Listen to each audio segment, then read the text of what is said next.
Estudando o Livro dos Espíritos. Um estudo sequencial da obra O Livro dos Espíritos de Allan Kardec. Essa é a nossa forma de transmitir esperança, conhecimento e alegria.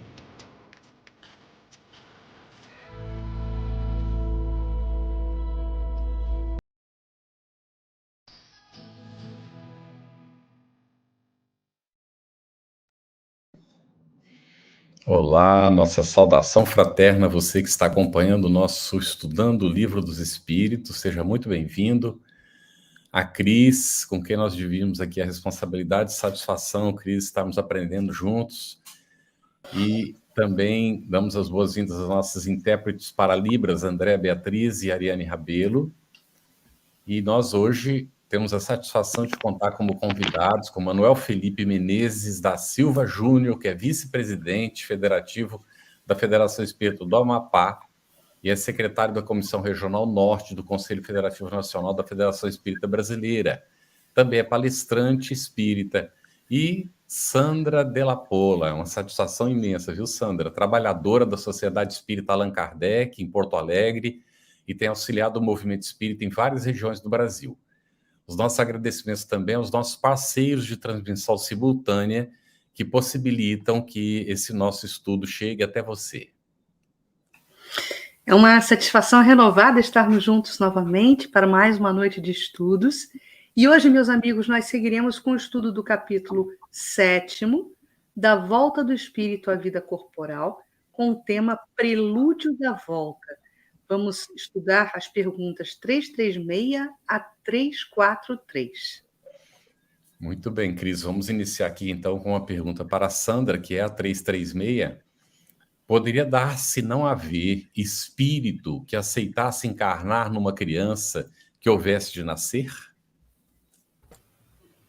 Bom, uma boa noite a todos. Uma satisfação poder estar participando desse grupo de estudos. Então, tem trazido tantas reflexões muito importantes a respeito da obra basilar. Pelo andamento, Carlos, do que nós já estamos trabalhando deste item do capítulo 7, nós temos trabalhado essa questão do prelúdio da volta desde a semana passada. E fica muito claro, mesmo antes de ler a resposta aqui, fica muito claro que, entendo que haver um nascimento viável, já há uma predestinação do espírito.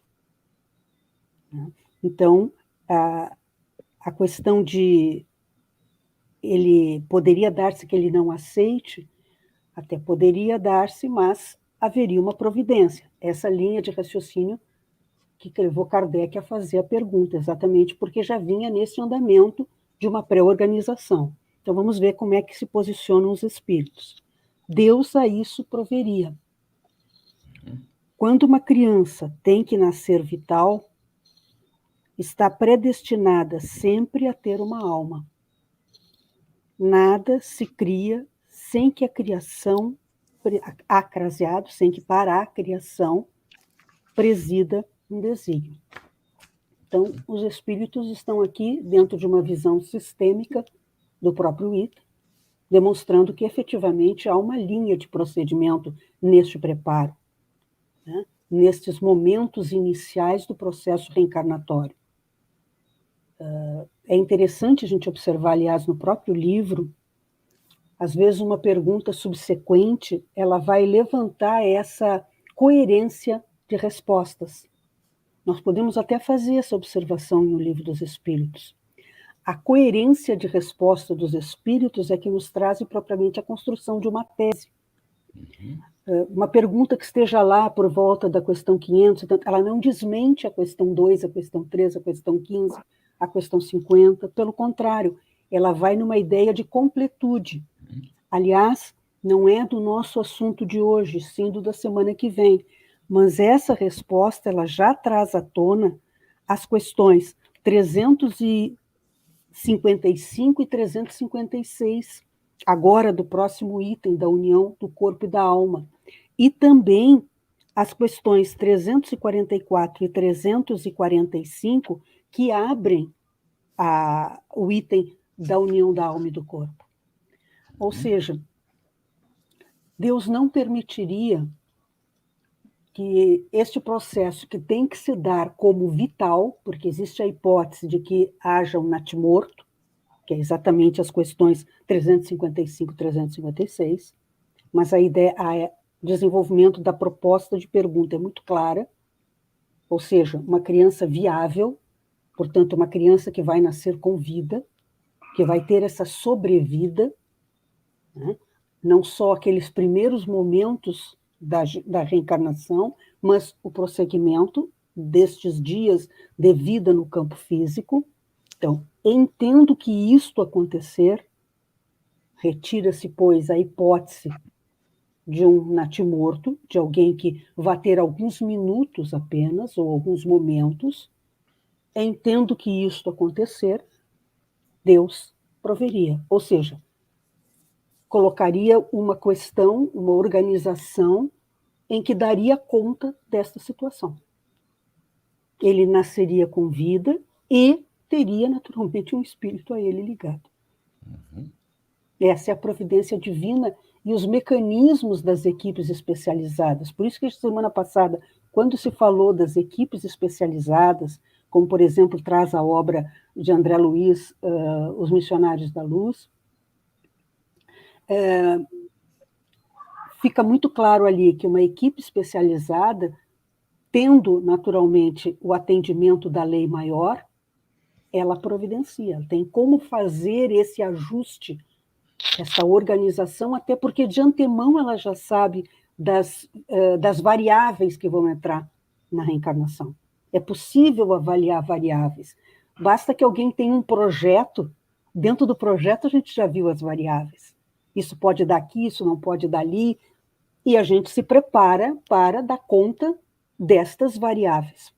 Então, a equipe já saberia de antemão, porque isso é do conhecimento de Deus nosso Pai, em atendimento à lei dele, que é providenciar, a equipe tomaria as devidas providências, sem maior dificuldade. Muito bom, Sandra. Ouvir você falar sobre isso sempre nos dá aquele lenitivo, né? Que toda reencarnação está primeiramente, sob os auspícios de Deus. Então, ele é o planejador maior, né? Está ali sob a chancela dele. Muito bom. E agora a gente vai colocar a próxima questão para o nosso irmão Felipe. Felipe, pode a união do espírito a determinado corpo ser imposta por Deus? Amigos queridos, é uma alegria estar aqui com todos vocês, com os nossos internautas, trocando essas reflexões maravilhosas da nossa obra básica do Espiritismo. Então, se pode a união do espírito a determinado corpo ser imposta por Deus? Essa é a questão que Kardec fez às entidades venerandas, e estas responderam dizendo: certo, do mesmo modo que as diferentes provas, mormente quando ainda o espírito não está apto a proceder uma escolha com conhecimento de causa, por expiação pode o espírito ser constrangido a se unir ao corpo em determinada criança, que pelo seu nascimento e pela sua posição que vem ocupar no mundo, se lhe torne instrumento de castigo.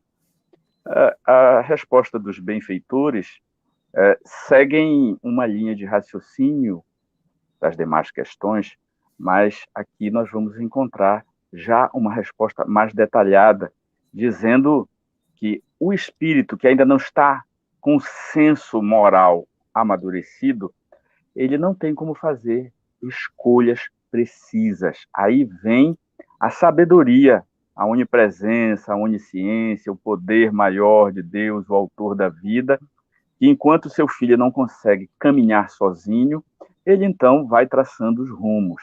Então, a resposta é no sentido que sim, essa encarnação, ela pode ser, sim, imposta pelo Criador, mas com uma imposição extremamente educativa, porque nós estamos, diz ele nesse caso, por expiação. O espírito, então, é constrangido a ter que reencarnar, mesmo contra a sua vontade, diferente dos espíritos mais amadurecidos, mais evoluídos, que participam do processo que nós chamamos de planejamento pré-reencarnatório, onde ele vai escolher as provas, vai dialogar com seus mentores espirituais, enfim. No livro já referenciado pela Sandra, O Missionário da Luz, né, e que Chico Xavier com André Luiz decodificam a codificação, nós vamos encontrar os detalhes disso. Mas eu queria chamar finalmente a atenção sobre a questão da expiação, né, para que se lhe torne, diz a resposta, um castigo, entendendo que na doutrina espírita, eu conversava certa feita com Alírio Cerqueira, ele dizia: Alírio, se Deus não pune, não castiga, por que nós encontramos sempre essa palavra no Evangelho segundo o Espiritismo, no Livro dos Espíritos? Ele respondeu-me dizendo-me o seguinte: Felipe, eu também sempre li com muita reserva essa situação e perguntei ao Divaldo Franco: Divaldo, por que tantas vezes nós encontramos a palavra castigo e punição, quando nós sabemos que não é bem assim que age a lei divina, a lei de amor, a lei de misericórdia, que é pedagógica e não punitiva? E o Divaldo falou a ele que sim, que ainda era certos resquícios da cultura da compreensão divina, porém nós sabemos que o castigo ele não é punição, ele é oportunidade de expiação, de aprendizado, de se colocar no papel daquele que um dia já sofreu os nossos males, e é também escolha de prova ou imposição divina, mas nunca com sentido de punição e castigo, sempre com sentido pedagógico, educativo. Carlos, você me permite só colocar uma interação aqui da Isabel? Ela faz justamente essa pergunta, a questão 337, que o Felipe acaba de comentar. Então, a expressão imposta por Deus seria uma reencarnação compulsória? Então, o Felipe acaba de sublinhar, né, essa explicação para você, Isabel. É isso mesmo, tá? Uma imposição por Deus, uma reencarnação compulsória, sempre mirando, né, sempre objetivando a nossa oportunidade de reparação. Muito bem. E ainda tem para o Felipe, nessa situação, na semana passada, nós tivemos uma pergunta do Rafael Borges Frugoni, Gomes de Freitas. Esse é um nome grande, igual da minha mulher. Há planejamento reencarnatório para todos, mesmo nos casos de reencarnação compulsória? Essa questão é maravilhosa. É uma dedução filosófica incrível, porque os espíritos nos têm ensinado, justamente com essa decodificação, através do Divaldo, do Chico Xavier, Ivone do Amaral e tantos outros médios seguros, né, que trouxeram a explicação prática, deduzindo das obras básicas, naturalmente. Eles complementaram dizendo que o princípio da reencarnação é uma lei biológica, a união de um espírito com a matéria, através de um óvulo fecundado, que é o momento em que a alma se une ao corpo. Então, pode acontecer que haja uma reencarnação sem planejamento prévio. Pode seguir-se o caso fortuito. Porém, quando a gente fala caso fortuito, é caso fortuito do não planejamento pré-reencarnatório dos pais com aquele espírito em particular, né? Do projeto que nós falamos, o projeto pré-reencarnatório. No entanto, de um acidente, entre aspas, a misericórdia divina sempre age. Então, a resposta é sim, há reencarnações não planejadas. Eu falo não planejadas aqui no sentido da alma que está numa colônia espiritual, onde essa colônia espiritual tem um departamento da reencarnação, um ministério, né, da reencarnação, um departamento da reencarnação, que lá tem engenheiros, geneticistas, que ajudam a moldar o corpo, planejar o corpo, que vão miniaturalizar o perispírito, preparando para a reencarnação. Enfim, eu indico a leitura mesmo do Missionários no capítulo da reencarnação de Segismundo, para a gente ver a amplitude de um planejamento. Isso. Então, esse planejamento é para almas que já adquiriram um certo patamar evolutivo, para a alma mais simples, que não vai ter uma grande missão na Terra, um trabalhador mais simples, que não tem grandes interações no âmbito maior da sociedade, essas encarnações elas são muito rápidas de serem equacionadas, elas têm acompanhamento, sim, do plano espiritual superior, dos bons espíritos, porém não tem aquele programa prévio, né, da construção do corpo. Segue a lei biológica, segue como os animais, segue a lei biológica, ok? Muito bom, Felipe. É o automatismo da lei, né, que rege as situações. É o planejamento divino dentro da lei divina, mas não esse planejamento, né, detalhado como você colocou. Agora, Sandra, na semana passada também, a Lúcia Margarida, ela deixou uma pergunta. É o espírito que escolhe aqueles que serão seus pais ou vice-versa? Pode ser que sim, pode ser que não. Vai depender. É, de novo, uma questão de planejamento. Tudo dentro da necessidade do reencarnante. O planejamento reencarnatório é feito para dar conta das necessidades do reencarnante, de reajuste com a lei, em virtude dos seus atos anteriores e do desenvolvimento de potencialidades, visando aí o seu futuro. A gente poderia dizer que o processo reencarnatório ele tem dois grandes objetivos. O que se chama de reparação, que é quando então eu dou conta das minhas escolhas não tão acertadas em experiências precedentes, e um segundo e grande objetivo, que é quando eu tenho oportunidade do desenvolvimento de potências da alma, independente daquelas que eu vou desenvolver em reparando, porque quando eu reparo, eu não só reparo, para reparar eu desenvolvo potências, eu faço uma reaprendizagem. Aquilo que foi mal encaminhado é agora reorganizado. Mas existem situações em que eu não tenho propriamente uma reparação a fazer, e ainda assim a vida me dá a oportunidade do mero desenvolvimento da potência. Ela me cria uma vicissitude, ela me cria um desafio, onde eu desenvolvo uma potência. Então, considerando então o nosso reencarnante, de acordo com as suas necessidades, e também com o seu nível evolutivo, né, como o Felipe deixou muito claro da própria complexidade do planejamento, eu até posso fazer a escolha daqueles que vão ser os meus pais, ou faça em conjunto, e se organiza a família de acordo com as necessidades coletivas, que é mais ou menos o caso do Segismundo. Isso. Ele tinha experiências a dar conta, mas o futuro pai também tinha experiências a dar conta. E se faz a escolha, então, visando o coletivo. Aí vai depender muito da situação em foco, mas, em tese, o critério a ser atendido é esse, a necessidade dos reencarnantes. Muito bem. Estamos vendo, né, Cris, que aí, Sandra e Felipe, que é complexo. Então, os casos não são iguais. Cada caso é um caso, cada situação é uma situação. E a espiritualidade está trabalhando conforme as possibilidades para nos ajudar sempre nesse processo, não é? Felipe, 338 agora, para a gente avançar no estudo de hoje. Se acontecesse que muitos espíritos se apresentassem para tomar determinado corpo destinado a nascer, que é o que decidiria sobre a qual deles pertenceria esse corpo? Será que teria essa situação, Felipe?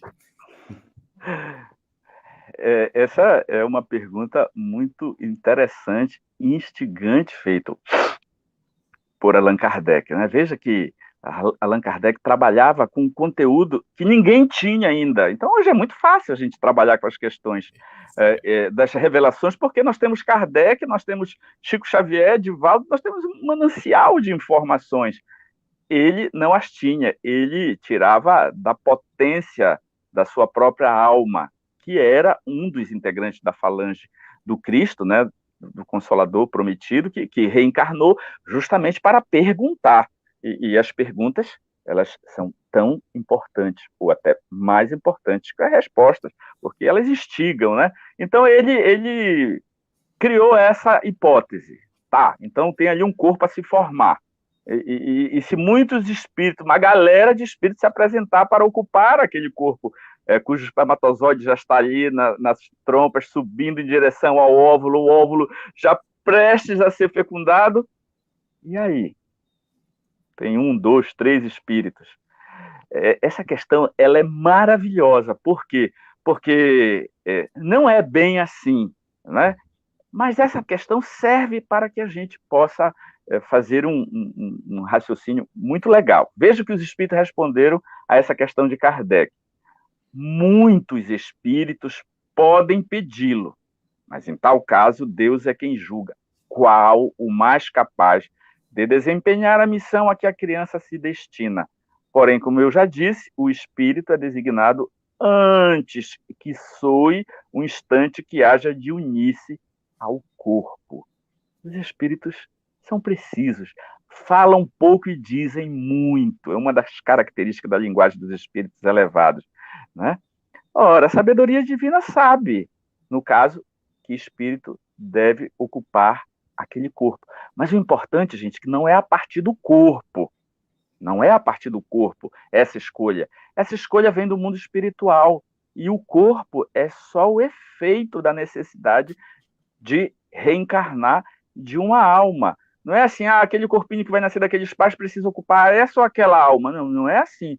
Essa ou aquela alma é escolhida para que nasça através daquele casal e aí tenha as suas experiências que vai precisar para evoluir ele mesmo e para contribuir com a sociedade. Então, a sabedoria divina sabe e não é uma disputa, gente, de espírito por causa de um corpo. Apesar de que nós temos 1/3 de encarnados para 3/3 de desencarnados. É mais ou menos essa é a soma. Vejam que há um século atrás nós tínhamos 1 milhão de habitantes na Terra, 1 bilhão de habitantes na Terra. Hoje temos 8 bilhões. A população flutuante de almas na Terra, segundo os espíritos, é 20, 22 bilhões. Então vejam que antigamente, né, tinha 5% de encarnado para 95% de desencarnado. Hoje não. Hoje tem 33% de encarnados para 66, alguma coisa de desencarnados. Então, tem mais desencarnados que corpos.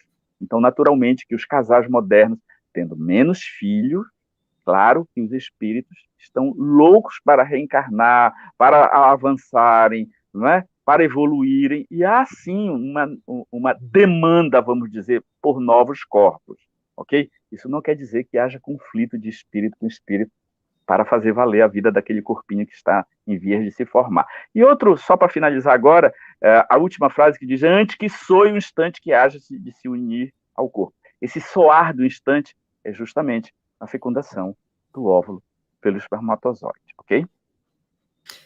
Muito bom, Felipe. Olha, e hoje nós estamos falando de encarnação. Eu quero evidenciar aqui um contato da Nalva Borges, que diz que temos uma reencarnante do dia 13 de junho entre nós. Ela está aniversariando e feliz por poder passar o aniversário conosco, porque ela diz que nunca pode assistir de forma presencial e hoje está nos dando esse presente, o presente da presença dela junto a nós aqui. Seja muito bem-vinda, Nalva, e parabéns pelo seu aniversário hoje. Sandra, continuando aqui nossas reflexões sobre a reencarnação. No momento de encarnar, na questão 339, Kardec pergunta: o espírito sofre uma perturbação semelhante à que experimenta ao desencarnar? Sandra, ligue seu microfone. Obrigada. Muito maior e, sobretudo, mais longa. Pela morte, o espírito sai da escravidão. Pelo renascimento, entra nela. De fato, se nós observarmos que, de alguma forma, a reencarnação ela se constitui num véu para o espírito, para usar uma expressão da obra, eu costumo dizer um escafandro, né? É como se ele ficasse certamente amodorrado ali dentro, face às suas imensas potencialidades. Nós temos aqui no plano físico, quando estamos no corpo físico, muito menor capacidade no sentido de extravasar as nossas potencialidades do que o temos no plano espiritual. Lá é como se nós abríssemos o escafandro e saíssemos dele, portanto, recobrando a plenitude daquelas já desenvolvidas até o estágio em que elas estiverem desenvolvidas. Daí porque os espíritos dizem a Kardec que quando eu estou reencarnando, eu estou entrando na escravidão, é nesse sentido. Escravidão no sentido de que eu vou ter um impedidor da manifestação das minhas competências. Eu posso, inclusive, ter um corpo que impeça, não só parcialmente, mas quase que totalmente, a expressão dessas competências, o que não significa que eu não as tenha. E que, na emancipação da alma, quer pelo sono, quer por outro viés, a gente vê, então, esse espírito, esse reencarnado, mostrando essas potencialidades. Mas, enfim, quando eu retorno ao plano espiritual, então eu tenho a plenitude. É nesse sentido que ele utiliza a expressão, pela morte o espírito sai da escravidão e pelo nascimento entra nela. Né? Mas, quando nós observamos a questão perturbatória, normalmente, quando se fala sobre ela, a gente está falando daquele período pós-desencarne. Quando nós vamos às obras fazer a pesquisa, normalmente está se falando disso. Mas o caso aqui é diferente. É a perturbação que vai se dar pelo fato de ele estar entrando no estágio do futuro, da futura reencarnação. Ele está naquele espaço de tempo em que ele já fez o planejamento, se ele está no nível, evidentemente, de contribuir com o planejamento, essa fase já passou. E o gameta masculino e o gameta feminino, aqui no plano físico, estão muito próximos de se juntarem. Nós estamos próximos à concepção. Então, neste momento, ele vai entrando, passo a passo, num estado de perda das referências. Até porque, depois da concepção, nós teremos que ter a miniaturização do perispírito. Então, ele faz a perturbação, aqui, entenda-se, não é um estado de loucura, não é um estado alterado de consciência. É um estado de perda de referências. Exatamente porque ele vai entrar numa outra experiência. Então, de fato, ele tem que perder aquelas. E sim, ele passa por isso e é mais extenso do que quando se dá o desencarne, se bem que no ponto a ponto, no caso a caso, às vezes o estágio pós-morte é muito perturbador para o espírito, mas, enfim, é mais porque para que se dê a reencarnação são 9 meses. Né? E, às vezes, para que eu me desvincule da perturbação pós-desencarne, dependendo do nível evolutivo do espírito, é bem mais rápido. Então, neste sentido, ele vai dizer muito maior e, sobretudo, mais longa. Nós vamos ver raciocínio parecido, já numa questão mais adiante, quando ele trata, por exemplo, e aí é o Felipe que vai falar conosco provavelmente sobre essa questão, mas o comentário de Kardec, pós a resposta da 340, é muito interessante no seu final, quando ele diz assim, ó, então, qual do homem em agonia, dele se apodera a perturbação que se prolonga até que a nova existência se ache positivamente encetada. A aproximação do momento de reencarnar sente uma espécie de agonia. Então, este é o processo de perturbação por que passa o espírito, e não teria como haver reencarnação sem que isso se desse. Até porque, vamos nos lembrar, nós seremos brindados, entre aspas, com o esquecimento do passado. E como se faria esquecimento do passado sem perda de referência? Se eu tivesse a plenitude da lembrança do que se processou no mundo espiritual enquanto eu estive ali, eu posso ter estudado no mundo espiritual, eu posso ter trabalhado no mundo espiritual. Se isso ficasse muito presente no meu psiquismo, como que eu iria efetivamente passar pela experiência do dia a dia na reencarnação? Quando eu fizesse uma escolha, ora, seria uma escolha pautada naquilo que eu já sei, o mérito seria menor. Então, há todo esse desligar do que passou-se no mundo espiritual, até mesmo para que o reencarnante tenha a plenitude do mérito na sua escolha, caso a escolha, evidentemente, seja de acordo com o projeto, né? Então, sim, se dá um processo de perturbação maior e mais prolongado, e, no fundo, é um benefício para o qual ele passa e necessário para que se dê a futura reencarnação.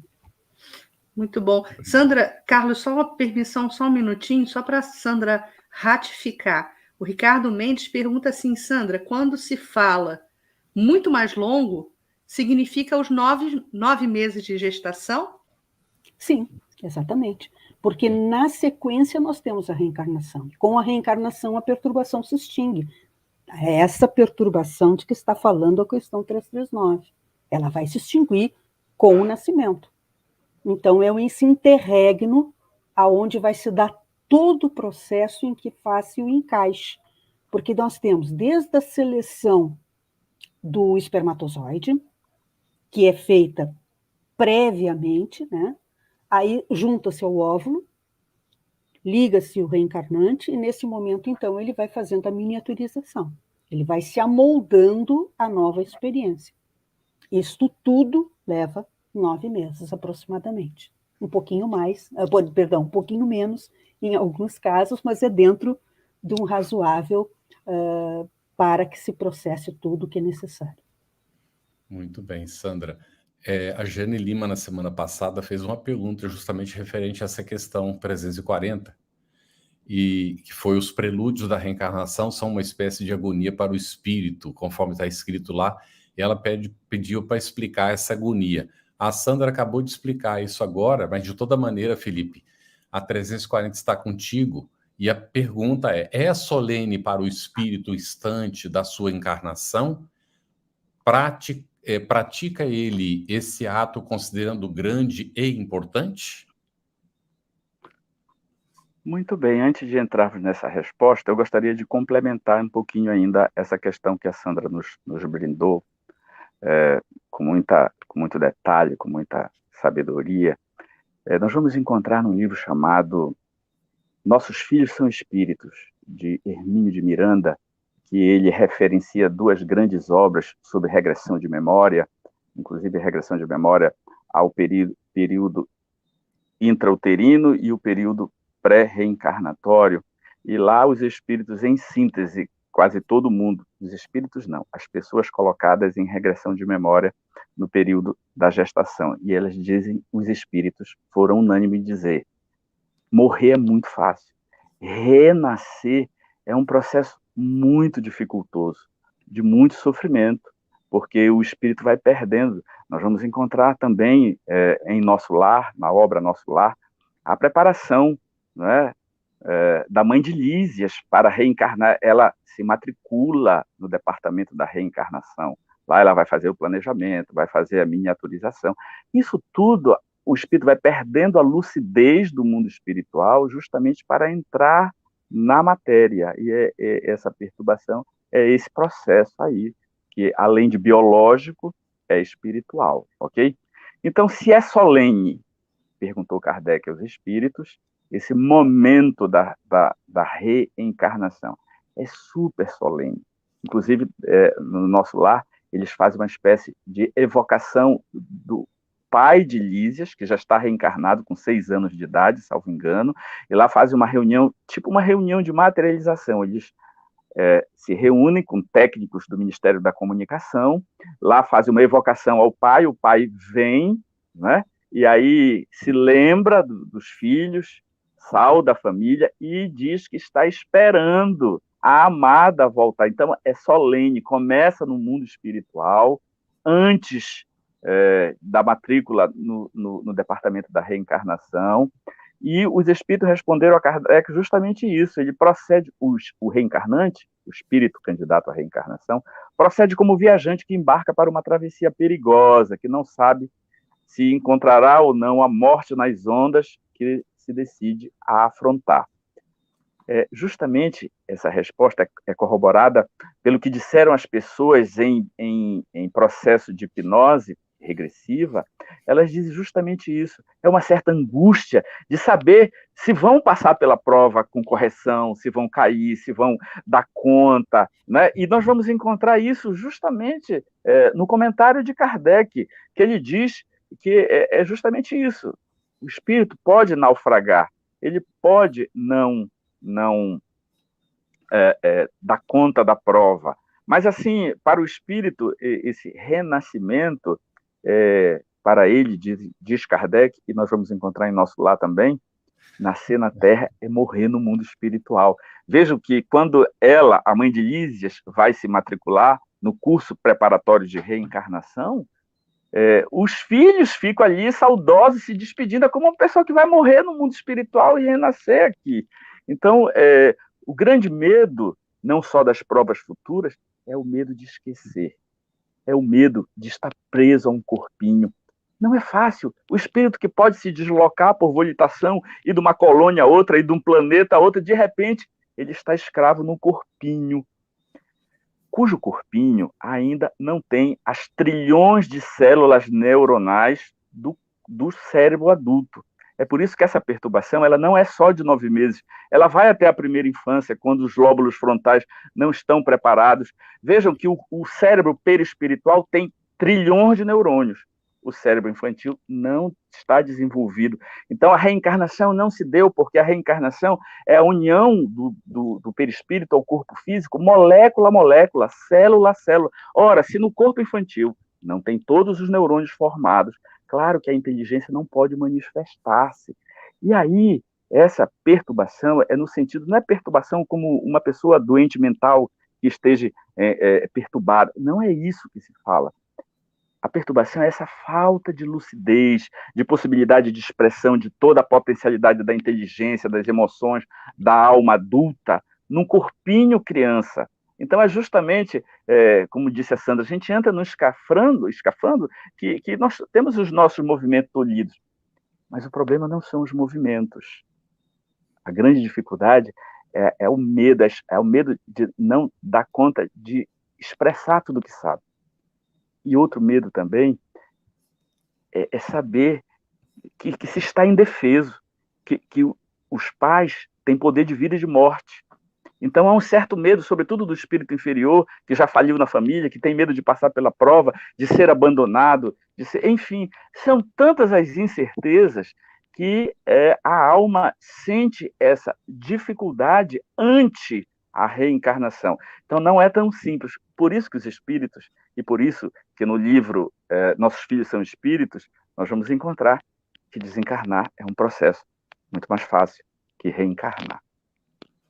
Muito bom, Felipe. E ainda nessa questão do medo, né, da temática do medo, Kardec vai tratar um pouco disso na questão 341, quando ele nos fala sobre a perspectiva do espírito entrar em um estado de ansiedade, né, uma ansiedade bem grande. Eu queria pedir para comentar, Felipe, essa questão 341, e gostaria de também incluir uma dúvida aqui do José Lourival Böger.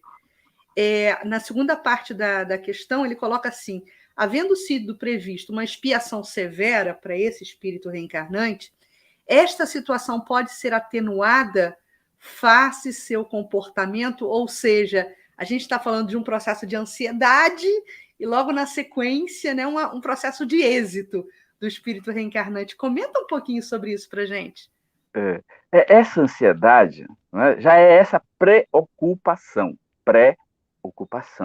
né? É esse medo do futuro. Ao invés de estar vivendo o aqui e o agora, é a gente viver já com um pé no futuro, mas não é um pé qualquer, é um pé amedrontado, incerto, inseguro. Né? Então, esse medo é justamente isso. Aí vai contar o quê? Vai contar o grau evolutivo do espírito, vai contar o mérito que ele teve antes de reencarnar no mundo espiritual, as afeições que ele conquistou no mundo espiritual, que serão seus amigos espirituais, seu protetor, né? Vai contar com pais comprometidos, todo são variáveis enormes, né? Porque o projeto pré-reencarnatório ele inclui, primeiro, uma reunião com espíritos que vão formar o núcleo familiar, os pais, quem nasce primeiro para receber os filhos, os que vão nascer juntos, os irmãos, a sua alma algema, ou alma gemida, né? Que é o seu consorte futuro, os espíritos que nascerão como filhos. Então, é um grande programa que vai envolver espíritos. E aí depois vem os outros itens secundários, né? Aonde reencarnar, qual a melhor cultura que vai ser educativa para a alma, em que época, qual o gênero, qual a profissão, isso aí tudo secundário, mas é importante. Então, dessas múltiplas variáveis, se ele vai dar conta ou não vai dar conta, né? É muito duro. E sem contar também aqueles espíritos que vêm com expiações. Né? Nós vamos encontrar no livro Memórias de um Suicida o espírito que... esqueci o nome agora, Mário Sobral, que esgana Eulina, sua esposa, e a enforca com as mãos. Ele faz um complexo de culpa tão grande, e ele revê aquela cena incontrolável, suas mãos engasgando Eulina, e ele, de tanto ver isso, as mãos perispirituais vão sumindo. Um processo de culpa tremendo, não é? Que ele poderia resgatar aquilo com amor, poderia pedir para vir médico e salvar vidas e curar pessoas, vir com otorrinolaringologista curando gargantas, né? Ele pode pagar com amor o débito de dor, mas ele não, ele parou na culpa. O que foi que aconteceu? As mãos perispirituais foram sumindo de tanta culpa. Quando ele reencarnou sem braços. Não era o projeto pré-reencarnatório dele reencarnar sem braços. Deus não dá esse castigo. É a imposição da alma, esse medo. Então, é gerido pelas culpas. É por isso que culpa é lixo mental. É melhor se responsabilizar pelos seus equívocos e entrar na vida com a perspectiva de saldar as dívidas pela arte do bem, pela prática do amor. Isso diminui as ansiedades. Então, a palavra-chave, o antídoto para esse medo, chama-se esperança. Esperança, confiança, não é? Na providência divina. Excelente, Felipe. Muito bom o exemplo que você lembrou, né, dessa situação de perder o braço por causa da culpa. Não era planejamento isso. Deus não impõe um castigo desse, mas o indivíduo, ele mesmo se impõe esse tipo de coisa, não é?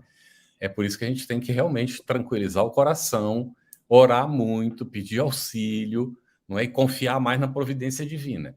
Sandra, 342.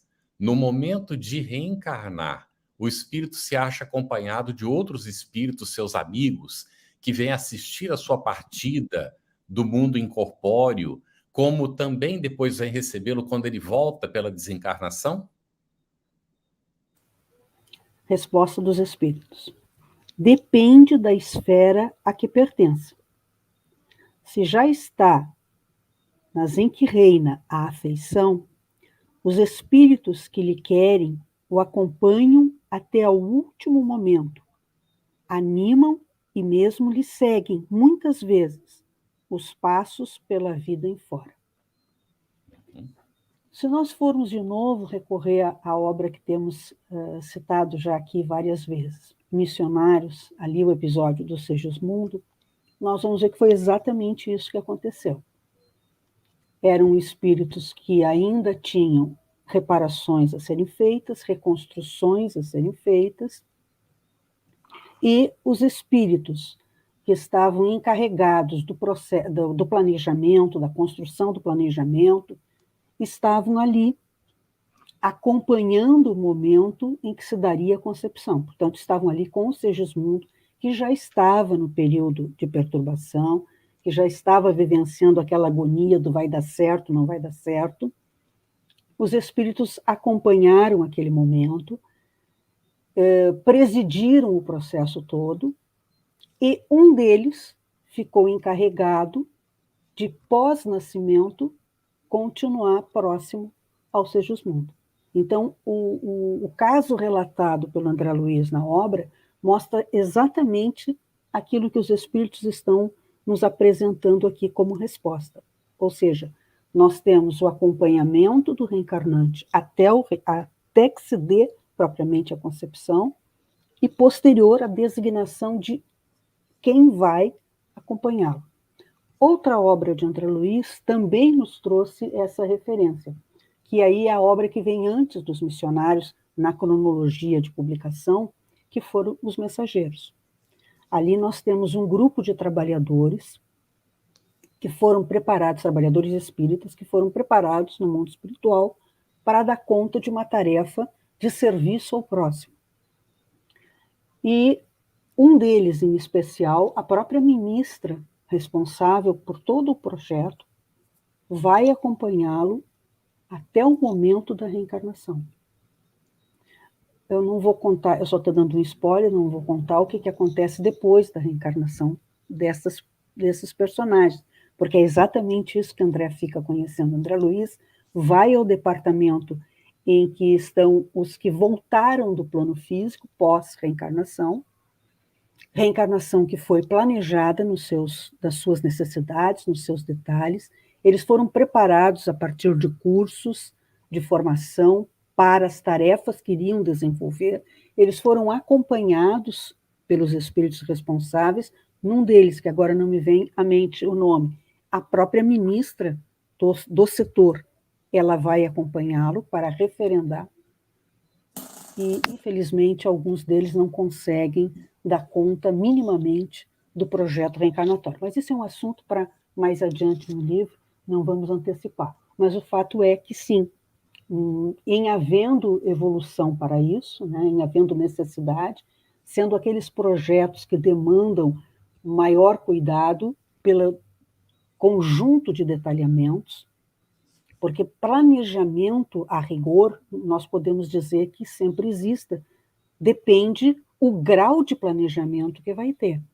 É como se nós tivéssemos uma necessidade mais simples para o futuro reencarnante, não necessariamente que ele seja simples, mas que o projeto dele demanda menos complicação.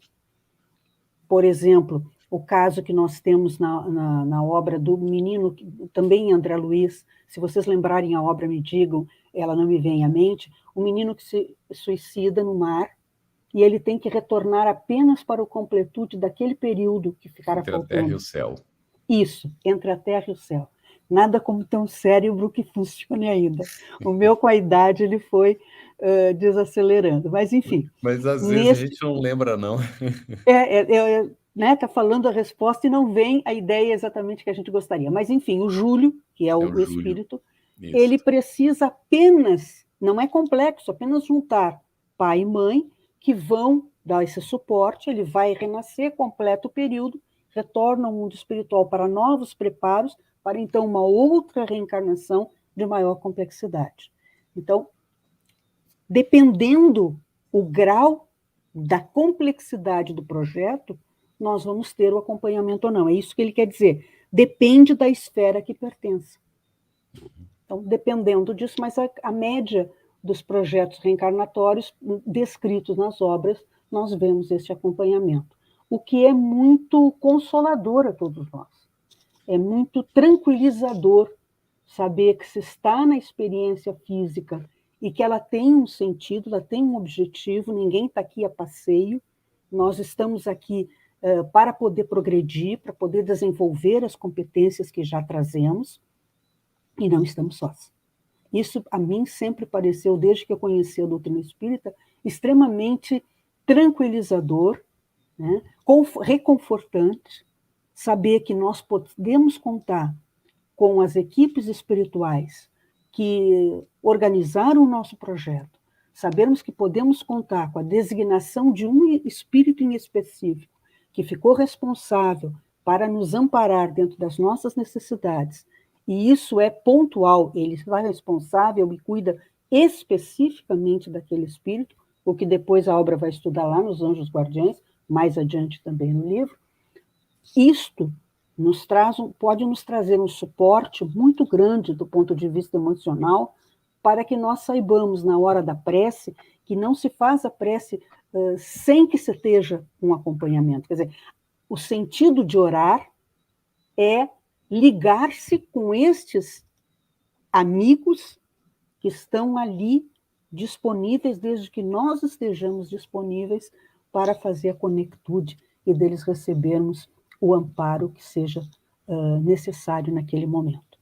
Sempre, obviamente, respeitando o nosso livre-arbítrio. Muito bom, Sandra. A gente precisa ligar o nosso Wi-Fi, né? Fazer com que ele chegue a 5G. Vamos lutar pelo 5G, gente.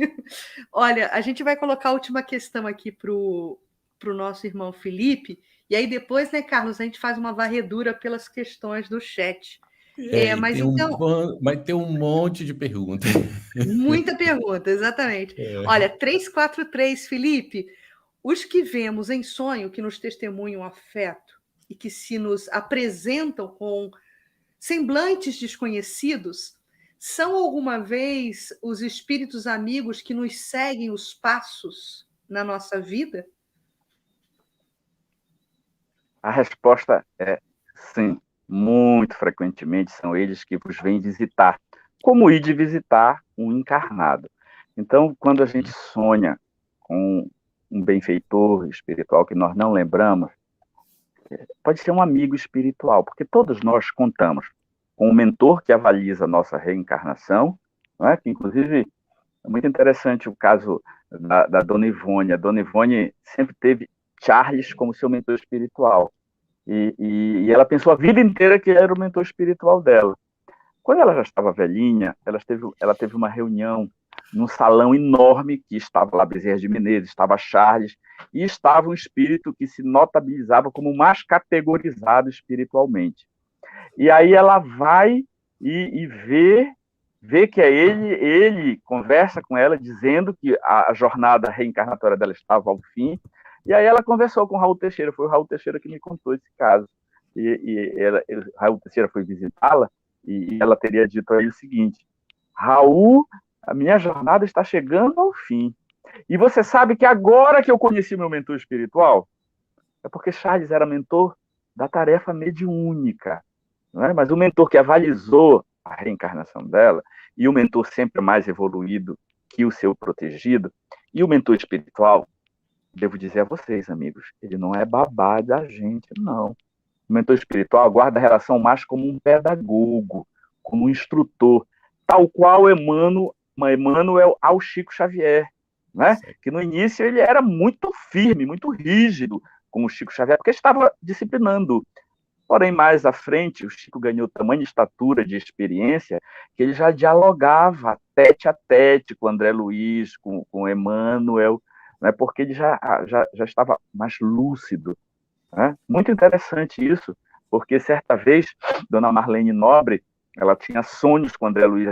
Ela chegou com o Chico e disse: Chico, André Luiz me mostra, assim, ao vivo, as mitocôndrias. Naquela época não havia ainda o microscópio eletrônico. Né? Ele me mostra as organelas todas das células. E aí o Chico olhou para ela e disse: mas isso está errado, naquele jeito mineiro dele. Eu vou conversar com o André Luiz. Você não pode lembrar disso quando voltar. Eu vou reclamar com o André Luiz.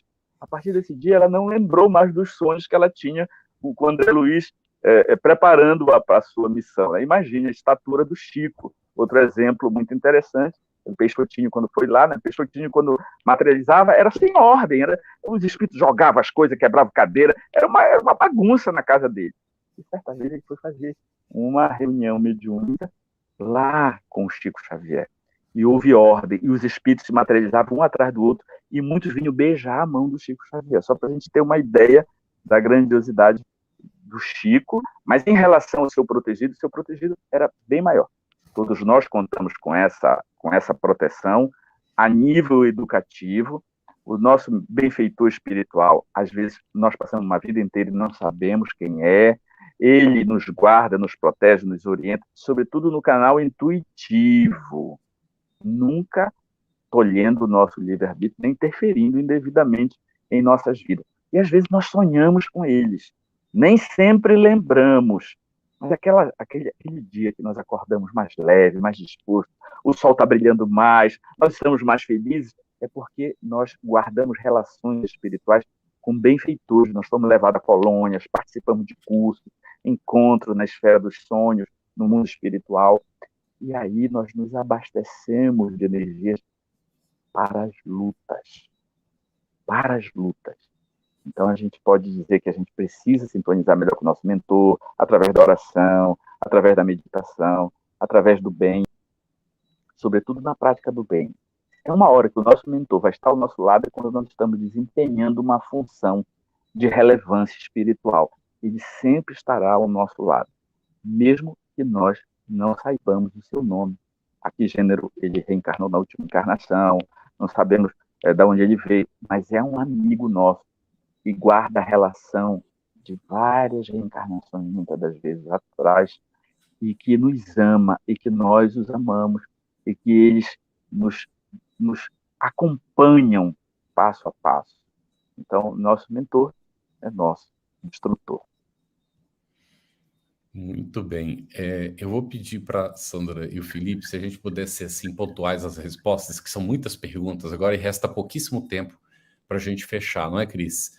Então, nós vamos aqui na sequência, Cris, né, das perguntas, todas são relevantes. O Carlos André perguntou para Sandra essa daqui. Nos casos de estupros, como se daria a questão da programação reencarnatória?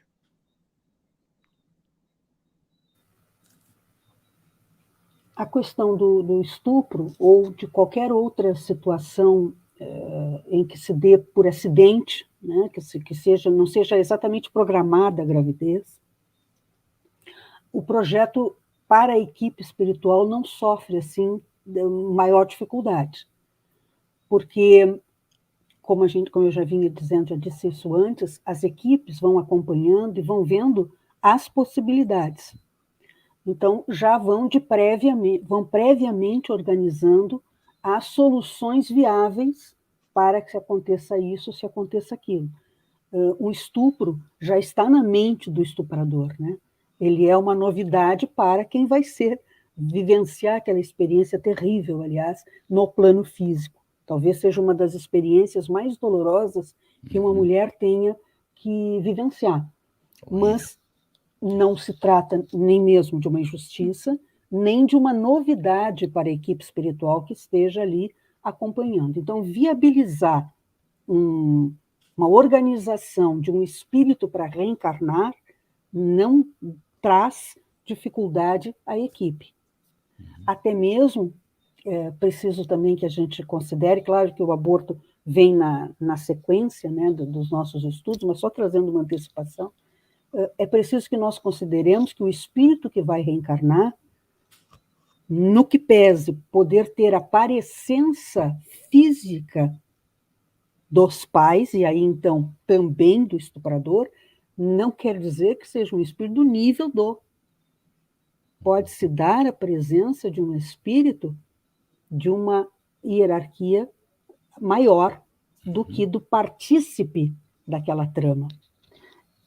Lembram que há anos atrás, quando participava de um programa de rádio ainda, os programas de rádio tinham aquele viés maior, hoje é tudo as rádios pela internet, mas nos reuníamos e a participação era ao vivo.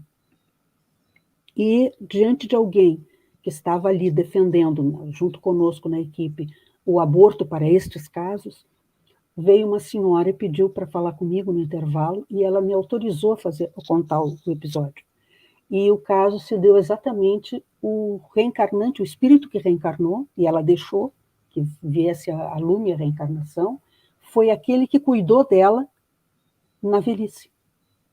Porque os pais não quiseram aceitá-la, e os irmãos botaram todo o dinheiro da família fora em jogo e coisas tais. E o espírito reencarnante, aquele que ela deixou nascer, foi quem lhe deu guarida diante das experiências que ela teve que passar na velhice, muito doente, etc, etc. Então, nota-se que os ajustes podem ser feitos sem dificuldade. Muito bom, Sandra. Linda história, né, que sublinha a importância da valorização da vida, né? Seguindo aqui para o Felipe, de 4 óvulos fecundados, a Ângela Jucá coloca essa questão. Fecundados in vitro, um deles é doente. Como fica o espírito ligado a esse zigoto? Felipe? Fizeram perguntas semelhantes ao Chico Xavier, né? Então é uma questão bastante complexa. Se foram 4 zigotos, um deles estava fisicamente doente, tinha uma carga genética comprometida, saibamos que quando o espírito se conecta, o perispírito do espírito se conecta ao óvulo no momento da fecundação, porque vejam que o pai doa o gameta masculino, a mãe doa o gameta feminino, com a carga genética de um, a carga genética do outro. Porém, é o espírito, com o seu perispírito, que vai gerenciar o desenvolvimento daquele embrião, que vai se tornar um feto, vai se tornar uma criança, e depois um adulto. Se ele traz no perispírito má formação, vamos dizer, de um suicídio ou de uma outra situação, ele naturalmente, que vai imprimir no código genético daquele embrião a doença. Então não é o corpo que é mal formado e vem o espírito para aquele corpo mal formado. Não é assim, gente. O ponto de partida é o espírito, é o ser que gerencia. Vejam que aquela outra postura do movimento feminista pró-aborto, de dizer que ela tem o direito ao corpo, não é? Realmente, ela tem direito ao corpo, mas não a um corpo que está dentro do corpo dela, porque aquele corpo tem uma terceira identidade biológica. Ele é que gerencia a sua formação. A mãe fornece o nutriente através da placenta, do cordão umbilical, porém, quem gerencia o desenvolvimento, claro que a lei biológica, que é divina, mas quem gerencia o desenvolvimento do próprio corpo é a alma. Então, não é um acidente biológico. Nada acontece por acidente. Dos sofrimentos, diz o livro Céu e Inferno, dos sofrimentos que podem ocorrer na Terra, má formação corporal, estupro, ou qualquer outro sofrimento, há duas gêneses, né? Ou é prova ou é expiação. Se não está relacionado nessa vida, estará na outra. Ou é prova ou é expiação. Ou é prova, o Espírito pediu para passar pelaquela experiência a fim de crescer mais rapidamente com ela, ou é expiação, oportunidade de você expiar, sentir na própria pele a experiência que malsinou na vida passada, para educar-se. É isso que é expiação, não é castigo divino. E o corpo mal formado também não é castigo divino, é lei de consequência. Então, aquele zigoto mal formado não foi um acidente. Foi mal formado porque mal estruturado estava o perispírito que o gerou. Muito bem, Felipe. Aqui tem uma pergunta da Camila Xavier, eu vou responder diretamente. Eu não sei qual é o caso que ela botou. Irmãos, neste caso, qual o caso? Qual a concepção de viável? Talvez seja no caso do que ela vai colocar agora, um anencéfalo, um bebê com múltiplas malformações que não tem prognóstico, são considerados viáveis ou inviáveis? Camila, não existe na providência divina reencarnação considerada inviável, tá bem? Então, não importa como vem o espírito, se ele está reencarnando numa condição de anencéfalo ou qualquer outra, é por necessidade evolutiva dele e de experiência dos pais. Então, não Carlos, existe isso no espiritismo. Pode falar, Felipe. Eu acho que ela estava se referindo àquela fala inicial da Sandra, a questão da viabilidade de nascer vivo, né? Não é dessa viabilidade do corpo perfeito, é de nascer vivo. Então, uma gravidez viável é aquela que vai até o fim, não é? Entendeu? Porque umas são naturalmente interrompidas, né? Neste caso, se ela foi até o fim, ela é viável. Se ela foi interrompida naturalmente, então, não é, a providência divina considerou que não era o caso de ser viável. Compreendido, sim. Beleza. E tinha uma utilidade, né? Mesmo que alguns meses de conexão com o corpo tinha uma utilidade. Sempre. O espírito está passando pela experiência que ele necessita, né? Sim, Cris. Exatamente. E agora a gente vai colocar para Sandra, então, a próxima questão aqui da Marlene Taques. Ela faz referência aos espíritos rebeldes, que são impostos, né, a uma reencarnação contra a sua própria vontade. Como se comportam nessa nova encarnação, Sandra? Os rebeldes. Os rebeldes sem causa. Ele reencarnou para que desse certo. Isso é fato. Isso. Se vai dar certo ou não, vai depender de ele aprender a exercer o livre-arbítrio ou não. Então, a oportunidade para que ele aprenda a fazer um exercício adequado do seu livre-arbítrio. Tudo se organizará para isso. Mas, evidentemente, ele vem com uma tendência, com uma dificuldade significativa. E por isso é uma reencarnação especialíssima, Porque se ele consegue vencer, ele dá um salto significativo. Né? Tudo se encaminhava nas suas tendências, nas suas características espirituais e psicológicas, neste sentido de estar refratário. Em princípio, ele é muito pouco adulto no processo psicológico, né? Ele é imaturo, podíamos dizer assim. E para um espírito imaturo, tudo fica mais difícil, mas não significa que não possa dar certo. Não significa que ele não faça uma boa escolha. Ele terá dificuldades, mas não significa que não possa acertar. Em acertando, nós temos um salto. Em não acertando, teremos outra oportunidade. O fato de ser difícil não quer dizer que seja inviável. Muito bem. Felipe, Otto, não sei ler esse sobrenome. Nas zonas umbralinas, onde existem milhares, milhões de organizações de espíritos perversos, eles podem executar um processo reencarnatório? Nós temos informações com André Luiz que eles providenciam reencarnação. Providenciam, encaminham. Porém, a reencarnação é de lei divina. Claro que está sob a tutela da lei biológica, do acompanhamento divino. Eles levam e aproveitam de pessoas que estão com um padrão vibratório muito ruim pela criminalidade, pelo abuso de drogas, e tem sintonia com espíritos do bando dele, da falange deles, para patrocinar essas reencarnações já com programas inconfessáveis.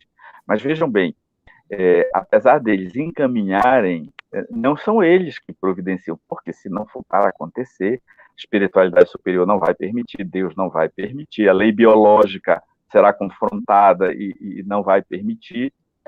Porém, toda reencarnação é útil, mesmo de um espírito inferior, mesmo de um espírito que venha já com a índole de fazer o mal, porque pela lei do livre-arbítrio, mesmo ele agindo no mal, ele está aprendendo, ele está desenvolvendo potencialidade da inteligência, né? Quando ele despertar para o bem, tudo que ele aprendeu enquanto fazia o mal será útil.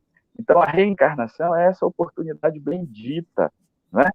No entanto, é bom que se frise que o mal não tem esse poder de vida e morte, de nascimento e desencarnação. Não, isso é da esfera divina, é do patrimônio da sabedoria divina, cujo executor maior na Terra, em unidade divina, é o Cristo. O Cristo, ele é que gerencia tudo isso. Ele tem poder mental, poder amoroso. A sua aura permeia toda a Terra, ele nos acompanha, nos sonda, nos governa mesmo amorosamente, como um bom pastor que está atento às suas ovelhas, não a deixa se desgarrar, e quando se desgarra, ele vai atrás, recupera, enfim. Tudo isso é com permissão divina, com acompanhamento do próprio mestre, porém, a resposta é sim. Nós temos informações com Chico Xavier e André Luiz que sim, que os espíritos ligados ao mal, que vêm do umbral, eles organizam no sentido de encaminhar apenas, ok? Mas a decisão sempre é suprema. Muito bom. Sandra, aqui a Maria Emília Tomás falando de algumas dificuldades. E quando os pais não conseguem gerar e o espírito está predestinado a ser filho deles? Interessante reflexão, né? O espírito destinado a ser filho deles, naturalmente, chegará para eles por outra via. Então, se está destinado, isso vai acontecer. E nós não podemos esquecer a sagrada bênção da adoção. Quantas vezes, quiçá, eu não pude gerar no próprio ventre por N razões e acabo reencontrando o espírito com quem preciso desenvolver, reatar laços ou desenvolver amizade ou reencontrar exatamente um querido amigo espiritual, e isso se dará pelos laços da adoção. Então, não há impedimento algum ao plano espiritual de viabilizar esse espírito se aproximar de mim. O que precisará é que eu desperte para essas várias vias de tornar-se mãe. Ninguém se torna mãe apenas porque gera no ventre. O ventre não é a única possibilidade de ser mãe, né? Nós somos mãe quando adotamos, somos mãe quando cuidamos, quando orientamos.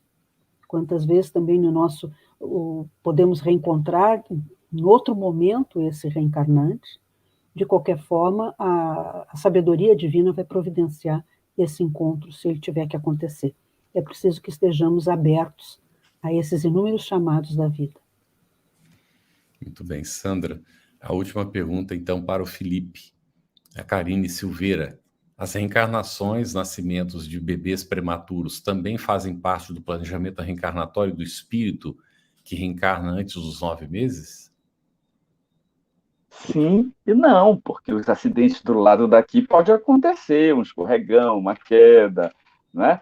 Gente, o programa pré-reencarnatório, ele é geral, ele não especifica detalhes, se eu vou tropeçar aqui, se eu vou ter uma gripezinha aqui, ali, não é isso. O programa pré-reencarnatório, ele traça linhas gerais, como um projeto, um arquiteto que constrói um projeto, né? Porém, o dono, ele pode modificar o projeto, pode executar de outra maneira, né? Então, vejam que projeto é projeto, e execução é execução.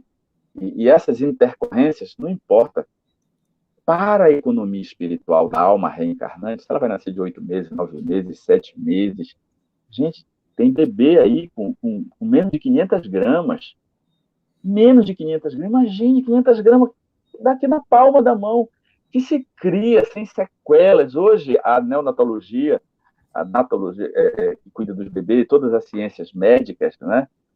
Pediatria, enfim, tem como ajudar o bebê a se desenvolver plenamente com todas as suas faculdades mentais e todo o arcabouço orgânico para que tenha uma vida plena. Então, é a bondade divina fazendo com que a ciência esteja a serviço da vida. Da vida. É por isso que somos tão contra o aborto. Imagine, aprovar leis que vão obrigar o SUS a abortar. O SUS não tem dinheiro nem para fazer pré-natal para todo mundo, quase. É uma catástrofe a saúde pública. Nós vamos ter que gastar dinheiro com aborto e as mazelas morais decorrentes, as mazelas psicológicas, espirituais, orgânicas. Então, a vida, ela precisa seguir em frente. De qualquer maneira. E quando ela não segue, quando a gravidez é interrompida, é porque havia uma utilidade.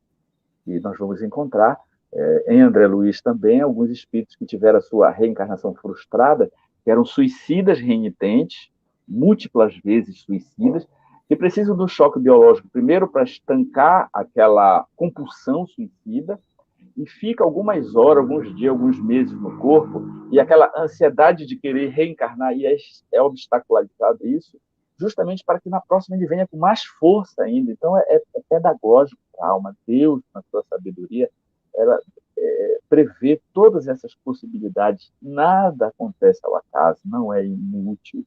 E esses pequenos detalhes da vida devem ser encarados como oportunidade de superação, não de castigo divino. Cris, antes de você fechar, só da Edenilza Prado, ela diz assim, então quando morremos na Terra, nascemos no mundo espiritual? Não é bem isso, né? Senão a gente vai pensar que vai ter uma gestação para nascer no mundo espiritual. A gente, quando desencarna, volta para o mundo espiritual, que é a nossa verdadeira pátria, deixa o corpo físico e vai com o nosso corpo perispiritual, não é o que Paulo chamava o nosso corpo espiritual de retorno à pátria, né? Que é a pátria verdadeira. Cris, pode fechar, por gentileza, agradecimentos, né? A Sandra, e o Felipe, as nossas intérpretes. Exatamente, Carlos, a gente agradece essa riqueza, né, de aula que foi esse encontro da noite de hoje, a Sandra, ao Felipe, por todas essas ilações, por todos esses esclarecimentos. E na próxima semana, meus amigos, nós vamos nos debruçar, continuar nos debruçando sobre o capítulo 7º, da volta do espírito à vida corporal, com o tema União da alma e do corpo, e vamos estudar das perguntas 344 a 352. E, de novo, a nossa recomendação, leia antecipadamente e traga os seus comentários e suas dúvidas, que será um prazer estabelecer essa interação com todos vocês. Meus amigos, uma ótima semana. Beijo no coração de cada um de vocês e até a próxima segunda-feira. Temos um encontro marcado, hein? Até mais. Você que colaborou conosco, a gratidão. Você que ainda não colaborou, tem a oportunidade de colaborar com a FEB TV para que ela cumpra a sua missão, que é divulgar o bem, que é divulgar a esperança, que é divulgar o Cristo através do Espiritismo. Muito obrigado a cada um de vocês. Nós agradecemos de coração.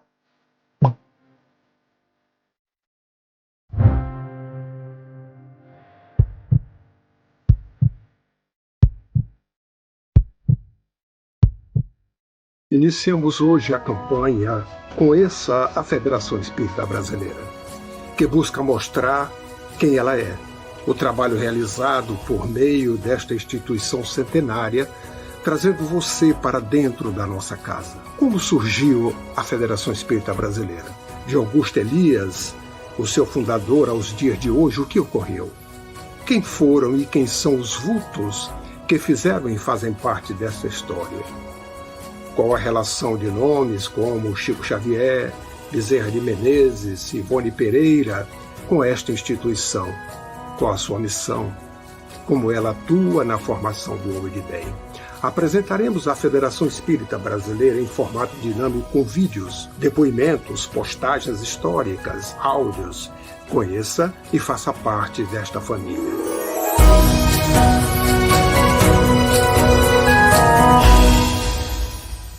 A Federação Espírita Brasileira lança o portal FEB Podcast, com conteúdos em áudio que objetivam esclarecer e consolar corações para uma postura de vida com fé, harmonia e esperança.